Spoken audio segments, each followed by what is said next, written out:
Sharliese.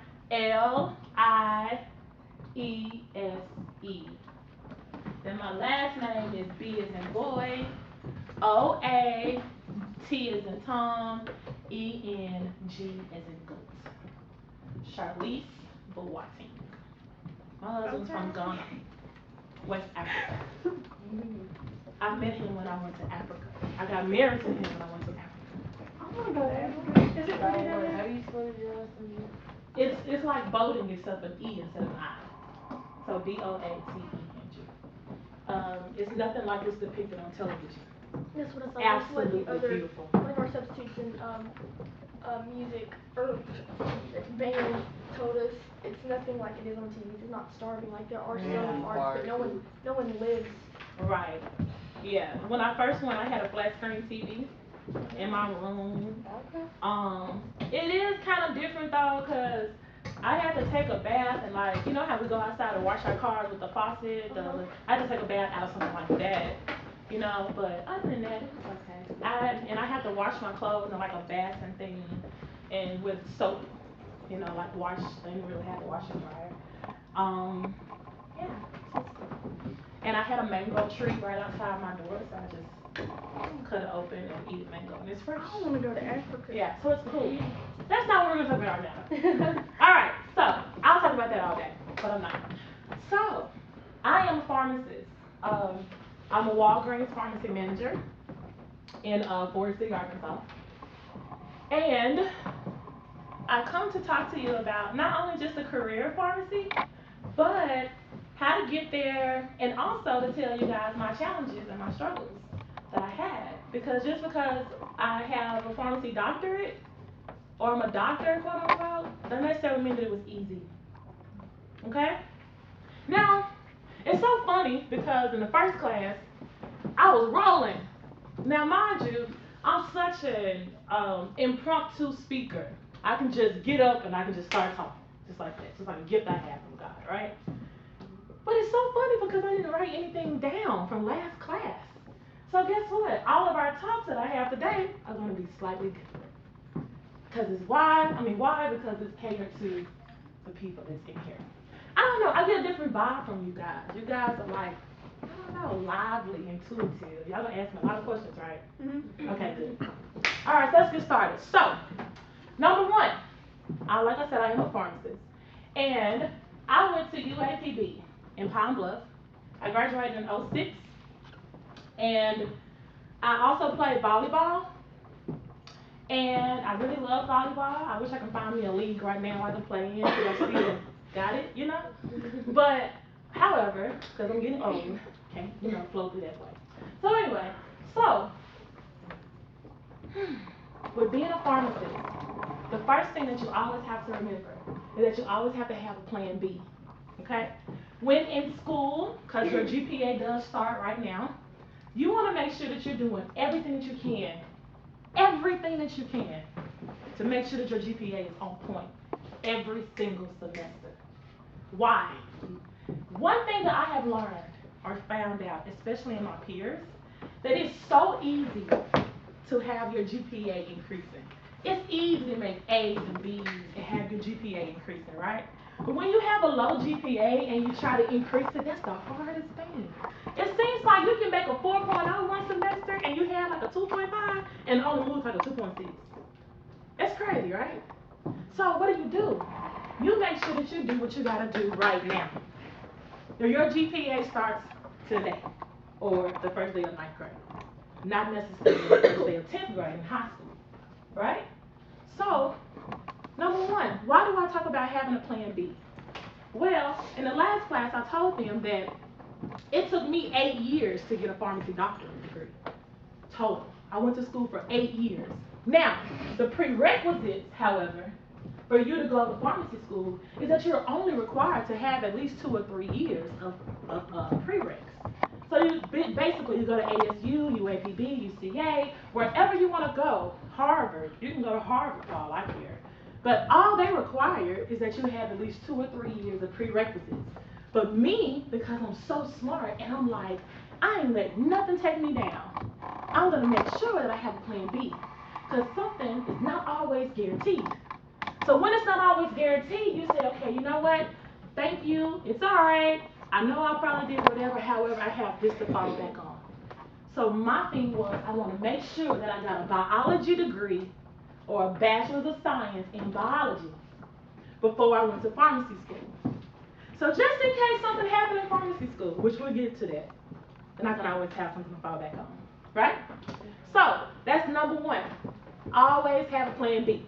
All right? No matter what you're doing. I don't care. I mean, let's not even just talk about school. Let's talk about something else. Let's talk about jobs. Let's talk about, careers or whatever the case may be. But always have a plan B. All right? Number two, you don't ever want to put all your eggs in one basket. Right?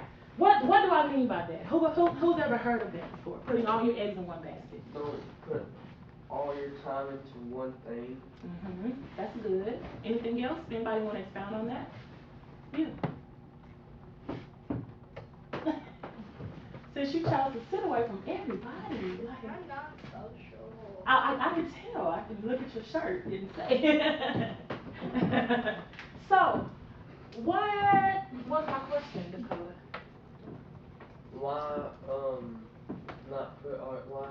Why do you not put all your eggs in the same basket? Well, if you invest all your time into one thing or all your money and your schooling, you're gonna be kind of worn out if that plan falls through and you don't have enough energy to go to the next one. Yes. High five. What's your name? Tracy. Yes. Like that. So, I chose not to put all my eggs in one basket, but then again, I did my first time around. So what happened? So in 2006, I graduated from UAPB. I was like, yes, my mama can't tell me what to do anymore because I'm out of college. Whoop, whoop, whoop. And guess what? I applied to one school. That is the worst thing you could ever do in your whole entire life is apply to one school. You don't ever want to put all your eggs in one basket. So you always need to make sure that you're applying to several different schools. Because I guarantee you apply to 5 different schools, which I'll get to, all of them can't tell you no. Because if they tell you no, they don't see how awesome you are. And that's their problem, right? So, in 2006, I applied to UAMS, and with pharmacy school, the first thing that you have to have after your prerequisites is that you have to take and pass an examination called the PCAT, Pharmacy College Admission Test. You've got to have that, right? So I took all of that, applied for the school, had my essay, had the bomb interview, because as you can tell, my personality is bright and bubbly. I can talk to you, make you laugh and all of that, and they absolutely love me. However, they sent me a letter that said I was denied to get into pharmacy school. So I was petrified. I'm like, how in the world are they gonna tell me I can't get into pharmacy school? And I graduated with honors from college. I graduated with honors from high school. I am smart and I can play volleyball. So, for that whole year, from 2006 to 2007, I said, you know what? I'm gonna do something that's gonna make me stand out away from my peers. And I think I just stepped on a gummy. Yep. That's nasty.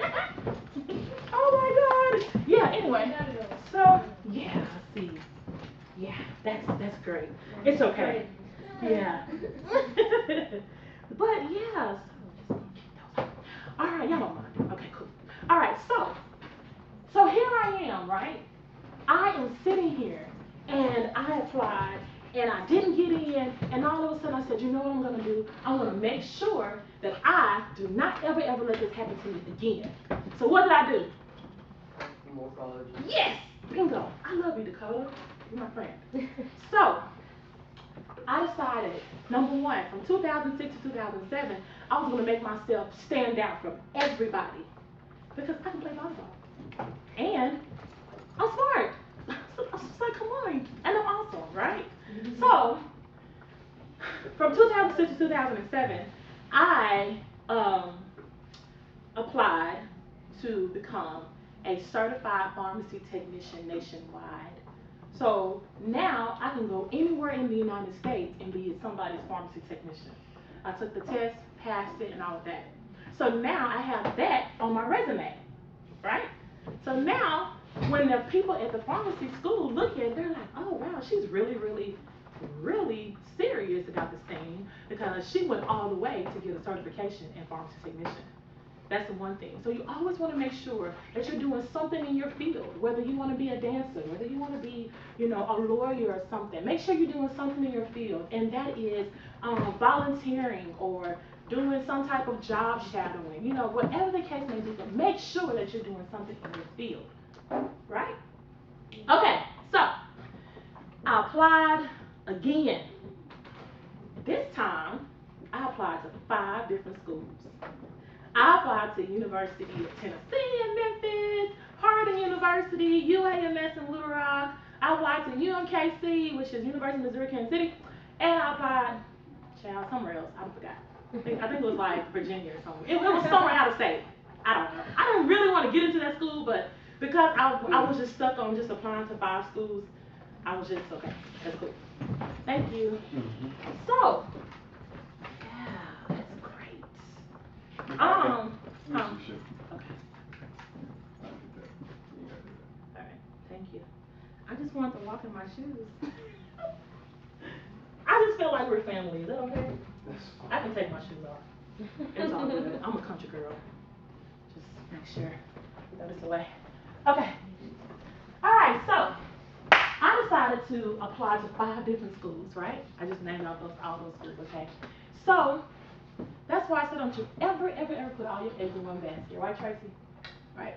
Because all of them can't tell you no. So what happened? Number 1, I got a call back from University of Tennessee. They were like, girl, no, we don't want you. I was like, dang, okay. All right then. It's okay though, because I got 4 more schools. Like I said, everybody can't tell you no, right? Number 2, got a call back from whatever that school was. I done forgot. Ain't that crazy? Like Virginia or somewhere. Ain't that crazy? Whatever. I don't care. I didn't get in. that's probably the reason why I don't remember it. I didn't get into that school, right? So I got a call from Harding University. At this moment, Harding University in Searcy was just now opening up their pharmacy school, so I was going to be one of the first ones in the class. And they were like, hey, Sharliese, we absolutely freaking love you. You're awesome. And, yeah, we're going to put you on the alternative list. It's like, if I'm freaking awesome, why are you just kidding? Okay. So they put me on the waiting list. And I said, okay, all right. It's okay. Thank you. Because I got 2 more schools, you know, and I'm on a waiting list. That's okay. Waiting list is not bad. Waiting list means that if Dakota wants to go to pharmacy school, he got in, and Dakota said, you know what, man, I'd rather defer a year. I'll take a year to sit out and, you know, hang out with my mom and dad, do everything I want to do with my family, and then I'll go to pharmacy school. And they'll pick the phone up and they'll call me, hey, Dakota declined. You want to come? So waiting list is not always bad, okay? So the 4th school was University of Missouri, Kansas City. They called me and they said, now mind y'all, I drove 8 hours for this interview. I drove 8 hours to meet all these people. I drove 8 hours by myself. And I can remember it because I was a technician at the time.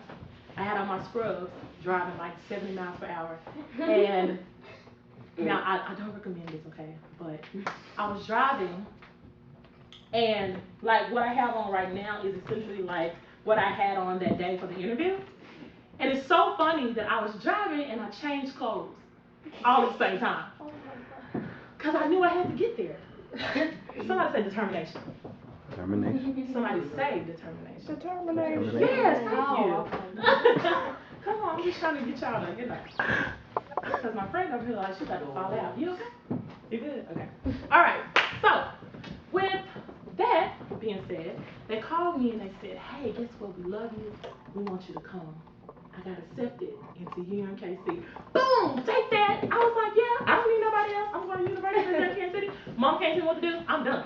Right? So then all of a sudden I got a phone call from UAMS in Little Rock. And they said, hey, we love you. You're awesome. We're going to place you on the waiting list. I said, okay, waiting list. But in the back of my mind, I was like, I don't need you because I'm already in school, right? So all of a sudden, now the 3rd thing I want to talk about is connections, networking. You got to get out of your shell, Miss Antisocial, okay? You gotta get out of your shell and meet people. Now I know everybody's not gonna be an extrovert like I am. Some people are introverts. They don't really like to, socialize and all that, which nothing is wrong with that. But on the flip side, you have to know when to do it and when not to do it, right?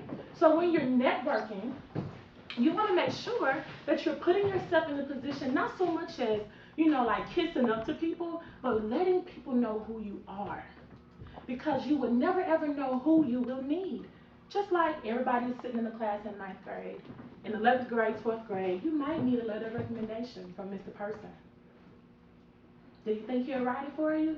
If you come to class and you're bad and, you're sleeping in class all day and all that, he probably will write it, but it probably won't be good. I tell those kind of kids no. See? Because I'm not going to put my name on no mess. Exactly. So you want to make sure that like I told you guys earlier, it starts right now, right? Even from your appearance, how you carry yourself, how you talk to people, how you act, what clubs you join, all that is following you right now. You know how they say the government is watching everybody and you got like these different phones, they're gonna put chips in our arm and all this other crap? Yeah, nah. But that's just like how high school is. From the moment you walk in here and whatever date you started school in 9th grade, they start watching you. Oh, how do they watch you? Through your GPA, right? Now, I'm the kind of person that GPA to me don't necessarily define who I am, because I can have the lowest GPA, but on the flip side, something may have happened to me. I may have had something happen in my home. I may have had something happen to my dad. Matter of fact, I'll tell that story because I'm getting off track. But anyway, so I got that call from UAMS, and they said, I'm on my waiting list. And I said, okay. So now I started having my connections, that's right. So all of a sudden, I got a phone call, again, from UAMS. This time, when I was at UAPB, I was in this group. It was like a pre-pharmacy group. And I remember talking to this guy. He was the Associate Dean of Diversity Affairs at UAMS, right? His name was Otis Tyler. He called me. He asked me. He said, hey, how'd your application process go? Da-da-da-da-da. And I said, they called me and they said I'm on the waiting list. He said, really?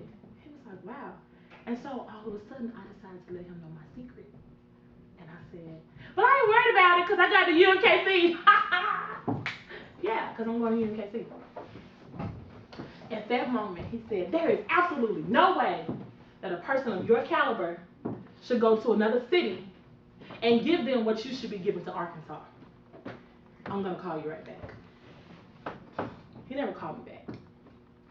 What he did was he called the dean of the college at UAMS and said, hey, I got this girl who's bright. I need her to be at UAMS. Make it happen. Within 1 week, I was accepted into UAMS. So now, out of 5 schools, I was denied by 2, waitlisted on 1 or 1.5, but then I turned around and got accepted into 2. Right?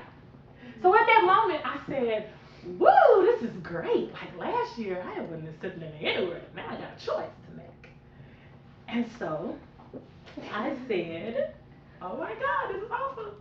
I said, what do I need to do?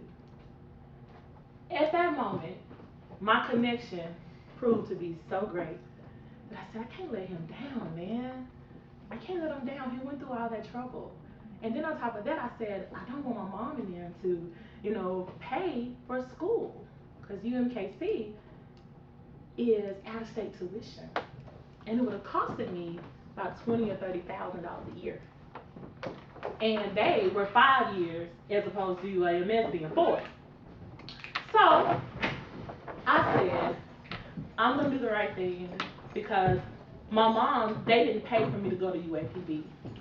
Because in the 9th grade up until the 12th grade, I busted my tail trying to make sure that I got the right GPA and I put myself in a position to be marketable or put myself in a position to make sure that I can get into anywhere that I wanted to be. and I think I made like a 25 or a 26 on the ACT, so that's pretty good, right? And I think I had like a 3.4 or 3.5, I want to say a 3.5 in high school, right? So I was pretty, set. So at UAPB, they offered me an athletic scholarship and an academic scholarship, so I was set. I didn't have to pay for anything for 4 years. My mom didn't pay for anything, nothing. So I said, why don't I do the same thing with UAMS? So I ended up going to UAMS in 2007.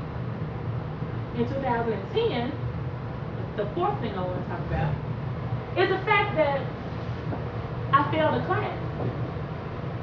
I failed a class by 15 points. And I'm like, oh my goodness, how can I fail a class? Who, me? I graduated with honors from high school. I graduated with honors from college. How in the world can I, myself, make a failing grade? So it was so crazy that day when it happened because I was sitting across from my study buddy. We both had our laptops open. We had just taken the exam and the exam grades were going to drop at 12 o'clock midnight. So everybody in my class was like on pins and needles. Because it was a very, very, very hard exam. I still remember it to this day. So I'm on the computer and I'm like, oh my God, 12 o'clock, 12 o'clock, 12 o'clock. And all of a sudden, it popped up, failed. And I was crushed. At that moment, I was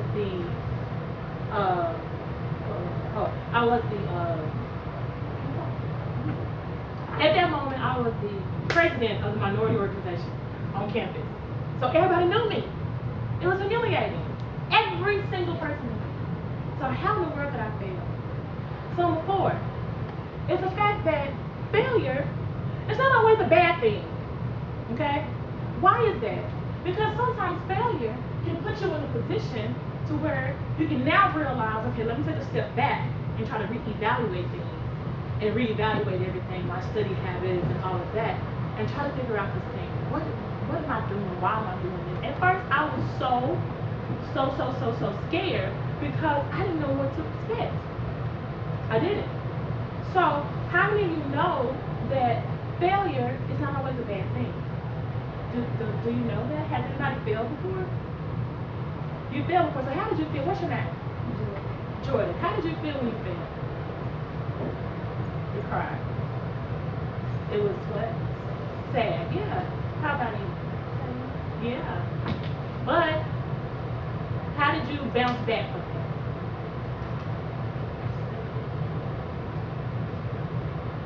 Start over. What about you? You got a tutor. See? Good. So, and UAMS, see, everything always happens for a reason.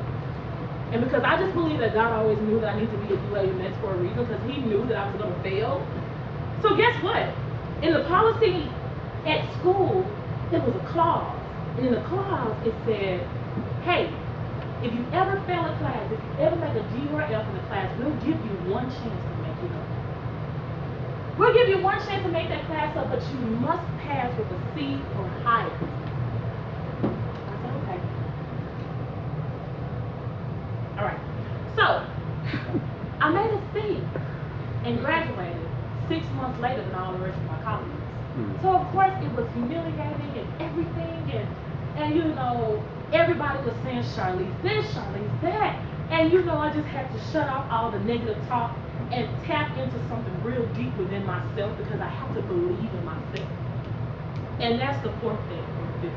I don't know, I'm just rolling, so whatever. Yeah, so you have to believe in yourself because if you do not believe in yourself, Jordan, right, you would have never got up and said, you know what, I'm going to try this again, I'm going to do this, I got this. Girl, you got this. You always talk to yourself in mirror. I do that sometimes. I'm like, self, get yourself together, because I know that patient is crazy, but you got to put yourself together, calm yourself down, let's do this, okay? So, with that being said, I graduated 6 months later than everybody else, only to discover that my colleagues, some of my colleagues that graduated in May, did not even have a job in December. Me, on the other hand, got a phone call from Super D, USA Drug, headquarters. I was like, yeah. I got a call from the headquarters, right? And they said, hey, we have a pharmacy manager position that we want you to take that's in Forest City, Arkansas. I was like, who, me? No. Why? What? I just graduated. Like, I can't be anybody's manager. What? It was so much. And I said, okay, I'll take it. So in February 2012, February 2012, I took the position. Has it been easy? Of course not. And not at all. Especially when you look like a little kid in 2012. And everybody's like, we want to see the manager. We want to see the pharmacist. It's like, I am a pharmacist. Because I don't wear heels, in a pharmacy. So I'm kind of a little bit shorter than, average. So, I ended up telling you that to say that failure is not always a bad thing. Because the reason why they were able to call me and tell me or ask me to take the position, because the person who was there for 35 years had just retired in December of 2011. I graduated December of 2011. So it was like, I just kind of slid on in there. Now what if I would have never failed that class? That's good. Failure is not always a bad thing. When it happens, do it feel bad? Yeah. Shoot, Jordan, did it feel bad? Girl, I'm mean. I remember falling to my knees and saying, God, why me? I can't believe you did this to me. And he never said anything. He never said anything. Because he had a plan for my life. Right? So, number one, I said you always should have what? A backup plan B. Right? Number two, what was the second thing I said? Don't put all your eggs in one basket. Good, you. Number three. That's the same thing. All eggs in one basket, remember? So number three. You got this, Dakota. What is it? Okay, so that was 4. So what was 3? Anybody? Look like you got it. It's the tip of your tongue. What is it? Opportunity. Right? We talked about opportunity. On 4 was connection. 5 was physical. Right? So, woo! So here I am today. I've been a pharmacy manager for 30 years. And it's so amazing because I like to tell my story, especially to students. Especially when that GPA is rolling and the pressure is on me, especially in 11th grade, 12th grade, and they have to take the ACT and all that. So, what I don't want you guys to do is wait until the 11th grade or 12th grade to start thinking about colleges and thinking about ACTs and all of that. Get started early as possible, of course, but no later than 11th grade. You should do that. Right? So, let's talk about salaries. I think that's a question on your paper, right? I know. I seen it. Coming for you. Okay. Salaries. So, the first day of pharmacy school, the dean walks in, and the first class that we had is called pharmacy practice. She had a piece of paper in her hand. It was a pharmacy doctorate degree. Right? She said, hey, guess what? In 4 years, this piece of paper, you can do over 80 different things with it. And my eyes got bigger than what they are. My eyes got so big because the only thing that I ever seen was a pharmacist behind the counter pushing pills in a vial. That was it. So you mean to absolutely tell me that I can do over 80 different things with this? I'm in the business, okay? So I can be a retail pharmacist like myself. I can also make drugs for like Pfizer, Merck, all the different pharmaceutical companies. I can do research, pharmaceutical research, to try to develop the next cancer drug. I can teach. I can even come here and apply for a teaching position here and teach biology, teach any type of science, right? I can work in a hospital. It's so many different things. So many things. So, with that being said, of course, every single pharmacist is not going to make the same amount of money because it's different for every particular position. So, I'm going to tell you the starting salary for a retail pharmacist. That means that they work for Walgreens, Walmart, Fred's, Rite Aid, CVS, something like that. The starting salary Who can guess what the starting salary is of a pharmacist fresh out of pharmacy school for retail? What's your name? Kellyanna. That's pretty. Kellyanna, how much do you think? Okay, a lot is great. So how much? Just take a guess. Okay, she didn't like mine.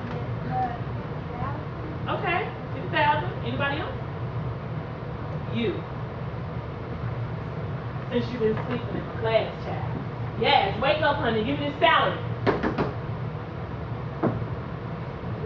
20,000. You wasn't listening. She wasn't listening. 20,000. Anybody else? One more. You. 60,000. Okay. You said 50, right? Who was that? You, right? You said 60, right? Combine that, what do you have? $110,000, right? So, on average, starting out, fresh out of pharmacy school, retail pharmacists, they're making about 110, 115, somewhere around there, okay? I'm a pharmacy manager, so they give me more money because I have to deal with all y'all people. No, I'm just kidding. They give me more money because I have more responsibilities. I have to go to meetings and do this and do that, and meet quotas and get yelled at and all that, right? So for a pharmacy manager, I make between 130 and 140. I can't tell y'all my coins, because y'all be after me. Then not my daddy, but my husband get me. You told them, no, I'm just kidding. 130 to 140. Okay. Now the beautiful thing about it, and I'm being very sarcastic right now, the beautiful thing about it is I don't ever see that. Because if somebody call Uncle Sam, they'll take it all away. Oh, y'all laughing? Oh, y'all think it's funny? Let me tell y'all something. I did my taxes last year, right? And I was like, this was when I first had a full year of being a pharmacist. And I was like, oh, wow, I'm going to get money back. I'm going to do this and that. Look at my taxes. And the amount of taxes they took out for the whole entire year was somebody else's salary. It's about $40,000. The amount of taxes they took out. So that means I don't even see all that money. So that's why we have to have a plan B. Right? So on the side, what do? I'm a pharmacist by day, and I do other stuff. So I do a lot of motivational speaking, inspirational speaking, okay? I do a lot of health and wellness seminars, and I'm what you call a pharmacy consultant. I consult with you to help you to get off your medications. Because essentially, we're really not supposed to be on all these medications anyway. I know that sounds very hypocritical for a pharmacist to say that, but it's okay. Yes. Oh. Now, not necessarily, although people do come to me with their problems. Yeah. And sometimes, I wish I would have went to therapy school so I could prescribe them some Xanax. But, no, not quite. Basically what people do, they'll come to me, let's just say that Jordan has 4 or 5 different medications, and she say, yo doc, I really just want to get off these medications. And let's just say, God forbid, but she has diabetes, hypertension, or high blood pressure, and she got like 4 or 5 different medications for all those ailments. So I said, okay, Jordan. Now, Jordan is real skinny, but for the sake of, pretending, Jordan is like 50 pounds overweight, and she can't really walk and all that because she's, heavy breathing and all that because of the weight. So what I do is, I say, hey, let's develop a plan. I get a little wisdom from the source, so I'm just going to say it like that. I get a little wisdom, then all of a sudden I say, okay, boom, that's what I want you to do. I want you to do X, Y, Z. In 90 days, you'll see this right here happen.